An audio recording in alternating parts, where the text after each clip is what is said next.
Buenas tardes, colegas. En primer lugar, quisiera hacerles llegar el saludo afectuoso de la Junta Directiva del capítulo de Ingeniería Civil. El motivo de esta presentación es informarle acerca de las acciones que ha venido desarrollando el capítulo a partir de la declaratoria de emergencia nacional, desde la inmovilización social. En la primera semana, lo primero que hicimos fue programar una serie de cursos de capacitación y actualización de carácter diario. Es así que hemos contado con el valioso aporte en forma desinteresada de distintos colegas para que nos den sus conferencias, para que compartan sus conocimientos de diversos rubros de la ingeniería. Para poder llevar a cabo estas conferencias hemos tenido también el apoyo desinteresado del ingeniero Cristian Cabrera, que a través de las plataformas de la Escuela de Construcción Digital hizo posible que las conferencias diarias se desarrollen con fluidez, con todo el soporte técnico que el caso amerita. Esto en lo que respecta al tema de las capacitaciones. En el tema ya de relacionado con la realidad nacional, la realidad de la ingeniería, producto de la emergencia nacional. En la primera quincena, nosotros presentamos un documento al Decanato Departamental de Lima para que a su vez sea elevado a las distintas instancias y haga llegar al Poder Ejecutivo una primera propuesta, en el sentido que, si bien ya estábamos en cuarentena y los ingenieros civiles estábamos inmovilizados, la mayoría, consideramos que habían obras de suma urgencia que se tenían que reactivar de inmediato, en plena etapa de cuarentena. Y estas obras eran las correspondientes a la construcción de hospitales. Hemos tenido decenas de hospitales en ejecución, decenas con un avance mayor al 90%. Entonces, siendo los hospitales infraestructuras estratégicas para poder combatir el COVID-19, nosotros planteamos que estas deberían continuar y deberían culminarse, independientemente que la cuarentena sea luego prorrogada o no. Del mismo modo, las obras de agua potable y alcantarillado, también las que tenían un avance mayor al 90%, planteamos que deberían continuarse, además de las obras de transitabilidad de las carreteras. Esto durante la cuarentena. Ahora, post-cuarentena, después que acabe, que el presidente ya dirá cuándo se acaba, consideramos que la reactivación de las obras públicas no debe ser de manera gradual, sino debe ser de manera total. Necesitamos no solamente la culminación de los hospitales, de las obras de agua potable, sino todo tipo de obras, las carreteras, las obras de irrigación, los colegios, la infraestructura hidroenergética, etcétera, etcétera. ¿Por qué planteamos que la reactivación sea total? Porque los ingenieros, y especialmente los ingenieros civiles, estamos acostumbrados a trabajar siempre en condiciones totalmente adversas. Para eso nosotros programamos, para eso planificamos y lo llevamos a cabo. Entonces, el tema de emergencia sanitaria no debe ser ningún inconveniente para reiniciar las obras. Vamos a tomar todas las medidas de protección sanitaria que correspondan, que eso se hace con programación, con planificación, que para eso somos expertos, repito, por lo que las obras deberían reiniciarse de manera total, de ninguna manera gradual. Los otros sectores económicos podría ser que sea de manera gradual, pero las construcciones no. El déficit de infraestructura, como ustedes saben, es bien alto. Hay una valla de 160.000 millones de dólares que tenemos que empezar a atacarlo con agresividad y no podemos perder más tiempo. A su vez, quisiera llamar a la reflexión a todos, puesto que esta pandemia ha agarrado al país totalmente desarmado en cuanto a infraestructura hospitalaria y de salud. Y gran parte del problema, tenemos que reconocerlo, hemos sido los ingenieros de todas las generaciones. Hablemos de los últimos 30 años. Los ingenieros ya mayores y los ingenieros jóvenes también que han participado en las obras públicas. ¿Por qué digo esto? Porque ustedes muy bien saben que en las obras, en muchas obras, en la mayoría de las obras públicas, ha habido mucha conflictividad. Y esta conflictividad ha sido generado ya sea por el residente o por el supervisor o por los administradores de contrato de las entidades públicas o por los auditores de la Contraloría. Siendo los actores principales, siempre uno es el que ha creado el problema. O bien el residente pidiendo adicionales, ampliación de plazo que no vienen al caso, o bien los supervisores que deniegan absolutamente todo sin considerar lo que establece el reglamento de contrataciones, o a veces también los mismos funcionarios públicos, los administradores de contrato, que pese a que se está tomando en obra una decisión de acuerdo a la ley y al reglamento, simplemente lo niegan. ¿Y por qué lo niegan? Muchas veces por temor a la Contraloría General de la República. Entonces, en ese sentido, también hay que llamar la atención a los ingenieros auditores de la Contraloría General de la República, que en los últimos años se han dedicado a denunciar, ingenieros, imponiendo el terror, quitándole velocidad en la toma de decisiones. Entonces, todos estos factores han hecho que esta enfermedad del COVID-19 nos haya agarrado sin la cantidad de hospitales necesarios para atacarlo. Muchos hospitales han quedado en ejecución, muchos hospitales han quedado casi por terminarse. Si no hubiera existido esa conflictividad generada por nosotros mismos en nuestros distintos roles, hubiéramos estado más preparados. ¿Quién se afecta? A la población. ¿No? No se afecta el residente, el supervisor, el administrador del contrato, el auditor, se afecta a la población totalmente desarmada. Entonces, los gobernantes, en este caso el presidente de la República, que también es ingeniero civil, no le queda más remedio que tomar medidas drásticas y disponer la cuarentena obligatoria. ¿No? Mientras en otros países había una cuarentena voluntaria, una cuarentena parcial. ¿Por qué? Porque tienen la infraestructura suficiente y necesaria para combatir el COVID-19. Aquí hemos tenido que tener una cuarentena obligatoria. Entonces, valga la autocrítica, y cuando ya todo esto retorne, cuando retornemos nosotros al campo, o en gabinete a partir del desarrollo de los expedientes, tenemos que tener otra actitud, una actitud proactiva, pensando en la población más necesitada, porque para eso sirven las obras públicas.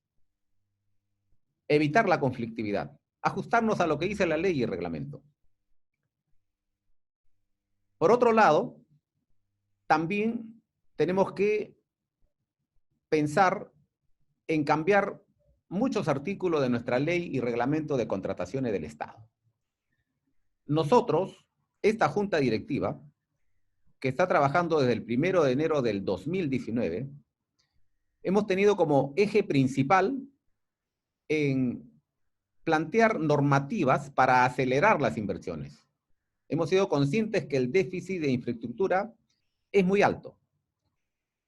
Por eso que desde un primer momento, producto de las mesas redondas que hemos desarrollado en los auditorios del colegio, en la que muchos de ustedes han participado, hemos sacado interesantes conclusiones y hemos tenido reuniones con diversas instancias del Poder Ejecutivo, básicamente con los ministerios que tienen que ver con el sector construcción, como son el Ministerio de Vivienda y el Ministerio de Transportes. Hemos sostenido reuniones con el ministro de Vivienda, hemos sostenido reuniones con el viceministro de Transportes, hemos sostenido reuniones con la gerencia normativa del OCE y le hemos planteado una serie de cambios al reglamento, con la finalidad de hacer las obras más céleres.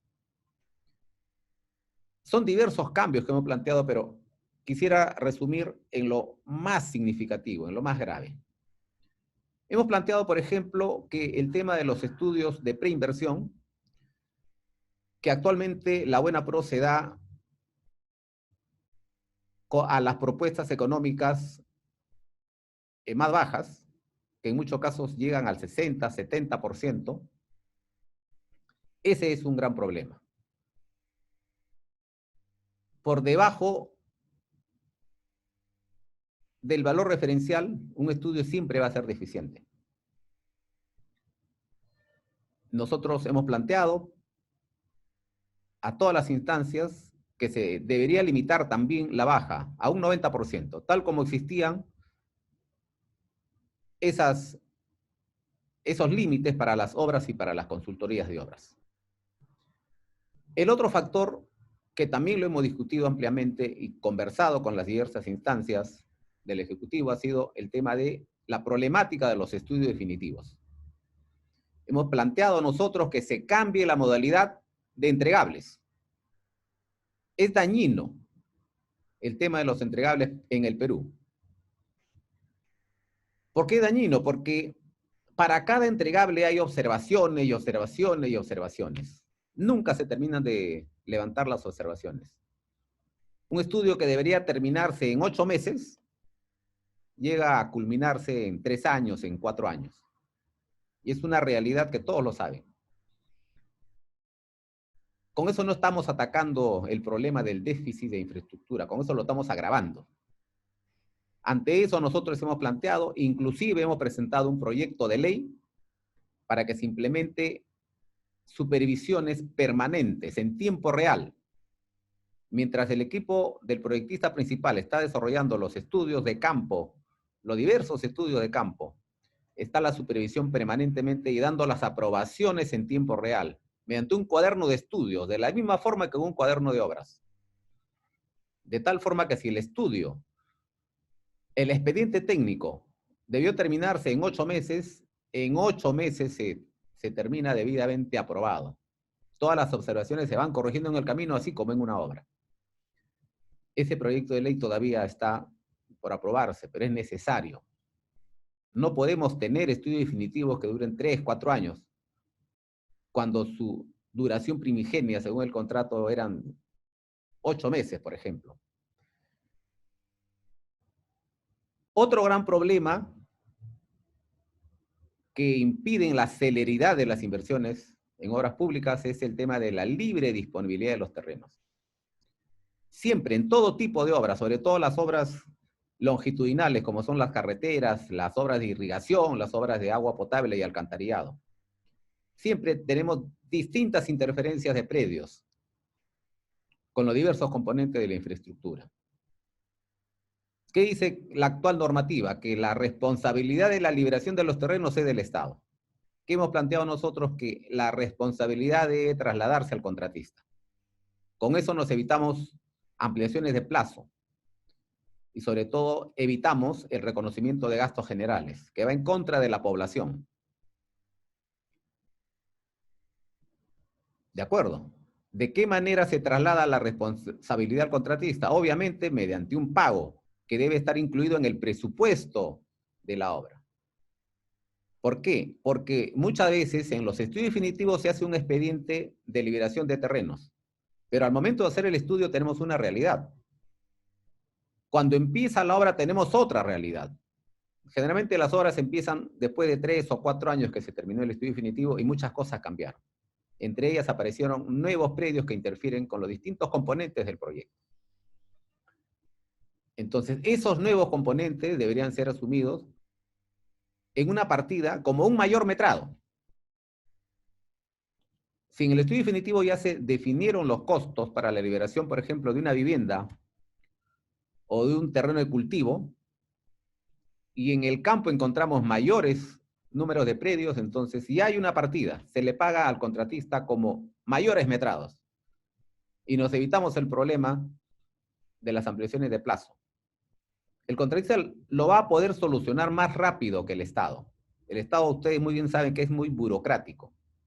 El contratista tiene mejor capacidad de negociación y también está el costo de oportunidad. ¿Cuándo te pago? Te pago ahora. ¿Cuándo te va a pagar el Estado? Te va a pagar un año después. Entonces, de esa forma se soluciona mejor el tema de la libre disponibilidad de los terrenos.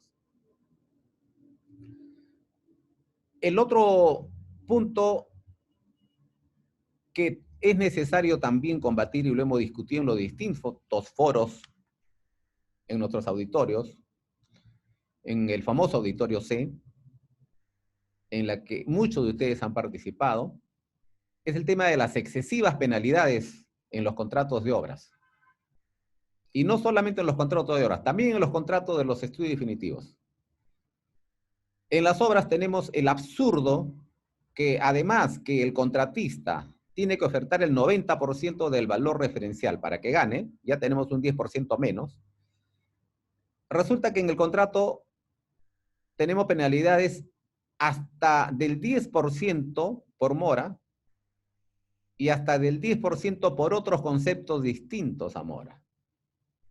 Entonces, si se llega a esos montos máximos, obviamente la norma dice que se tiene que resolver el contrato, pero si bordeamos esos montos máximos, estamos prácticamente haciendo una obra al 70%. Obviamente, las obras al 70% no se van a poder culminar en el tiempo debido. Estas normativas van a generar conflictividad. De hecho, generan conflictividad en las obras. Entonces, en lugar de estar concentrados en las obras, estamos concentrados en quién gana el conflicto. Y perdemos mucho tiempo. Se genera conflicto porque con esos porcentajes se rompe el equilibrio económico-financiero del contrato. Obviamente los contratistas no quieren perder, el Estado tampoco, y ahí entran los conflictos. Y nos vamos a un arbitraje, ¿no? Y los arbitrajes para solucionarse demoran 3 o 4 años, que es otra gran lacra, el arbitraje. Entonces, lo que nosotros planteamos es que debe eliminarse esas excesivas penalidades. Se debe implementar penalidades que no superen el 5% en total. Y por el contrario, nuestra normativa debe desterrar estas excesivas penalidades y debe implementar bonificaciones. ¿Por qué tenemos que castigar a una de las partes del contrato? ¿Por qué no incentivarlo? Entonces, lo que nosotros planteamos es que a los contratistas que terminen sus obras antes de tiempo, antes del plazo contractual, se le debe dar una bonificación en las licitaciones sucesivas, ¿no? Es decir, en las bases debe haber un factor de puntaje de bonificación a los contratistas que presenten el mayor número de obras culminadas antes de tiempo. No estamos dando una bonificación económica al contratista que termina antes de tiempo, porque el Estado no tiene el dinero suficiente para hacer eso. Pero sí estamos dándole una bonificación, le estamos dando la oportunidad de ganar más obras en el futuro, si es que esta obra lo termina antes. Entonces, es un cambio necesario en nuestra normativa. Y el otro cambio necesario en nuestra normativa es el tema de las propuestas económicas. Si ya un consultor especializado que fue contratado para ejecutar el estudio definitivo, y si ya hubo una supervisión y el Estado también lo revisó y ya definieron un valor referencial, la obra tiene que hacerse con ese valor referencial. No al 90%, no al 110%, al 100% de valor referencial. Es decir, nosotros planteamos que ya se debe de cerrar la presentación de propuestas económicas. Ya de por sí, las propuestas económicas debe ser el 100%. Debe ser el monto establecido en el expediente técnico. Y con eso estamos nosotros impidiendo la conflictividad. Estamos dando un respiro a los contratistas porque están haciendo la obra al precio justo. Estamos fortaleciendo también a las empresas contratistas, ¿no? Porque necesitamos empresas fuertes, así como necesitamos individuos fuertes, necesitamos también empresas fuertes para desarrollarnos como sociedad, para poder también, siendo fuertes, económica y financieramente, poder exportar servicios en el extranjero. De hecho, que hay muchas empresas peruanas que están en el extranjero, pero necesitamos que esto sea de manera masiva y así movemos la economía. Entrarían divisas a nuestra economía, pero sobre todo evitaríamos la conflictividad y las obras serían más rápido. Es un planteamiento que se tiene que tener en cuenta. Las obras deben ejecutarse al 100%. Debemos desterrar la presentación de propuestas económicas.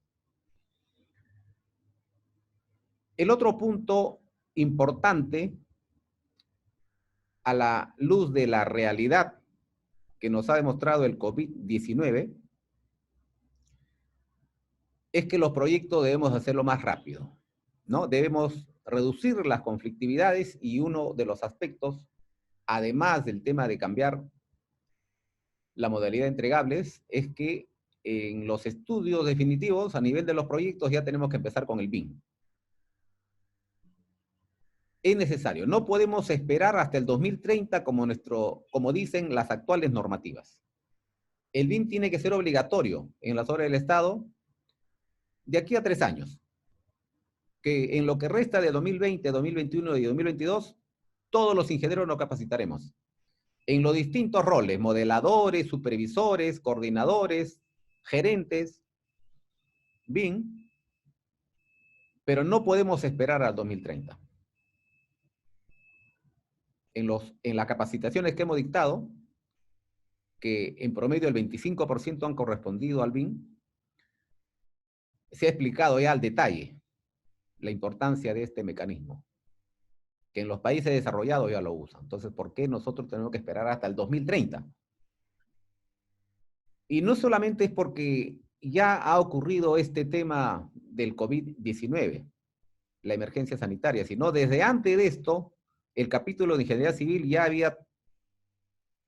le había dado la importancia que amerita el BIM, y ustedes son testigos que habíamos implementado ya cursos de 120 horas para modeladores, para coordinadores, para supervisores BIM.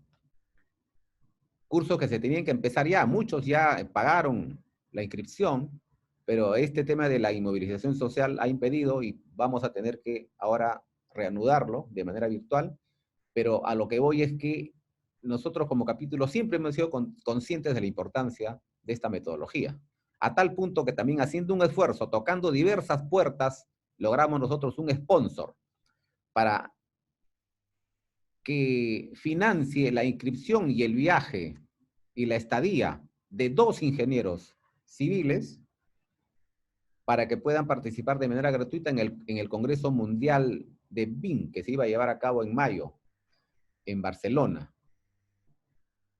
Obviamente este evento, por todo lo que ustedes ya saben, seguramente se va a postergar.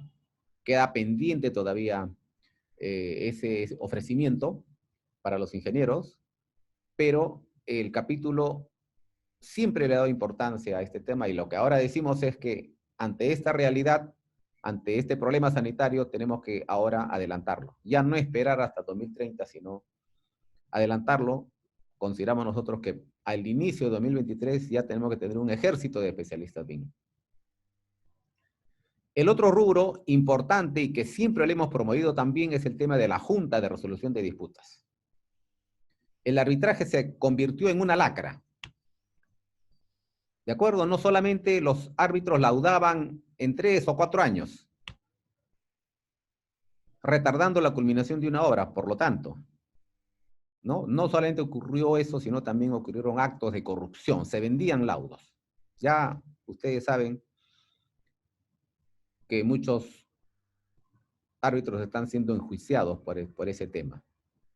Por eso es que la implementación de la Junta de Resolución de Disputas, que ahora las controversias ya no serán resueltas por abogados, sino por ingenieros, es importante. Y siempre nosotros hemos promovido las capacitaciones, ¿no? Y a través del Centro de Arbitraje y Resolución de Disputas, ya tenemos en la actualidad cerca de 100 adjudicadores, pero que no son suficientes. Por eso es que convoco a todos los ingenieros expertos en obras públicas para que se inscriban como adjudicadores en el centro de arbitraje. Se van a hacer cursos que filtren y que previo examen permita la aprobación de un adjudicador. Pero con 100 no es suficiente.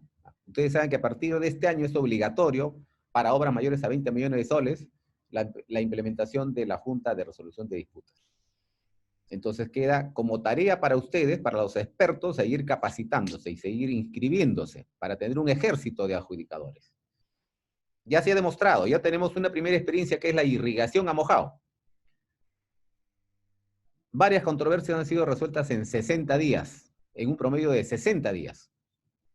Una controversia que demoraba con el arbitraje 4 años para solucionarlo, ahora en 2 meses. Y cualquier otra controversia que se presente de aquí al futuro será resuelto de esa manera por los ingenieros. Por eso es importante que todos se capaciten en Junta de Resolución de Disputas, en Dispute Board. Y a su vez se preparen para ser adjudicadores.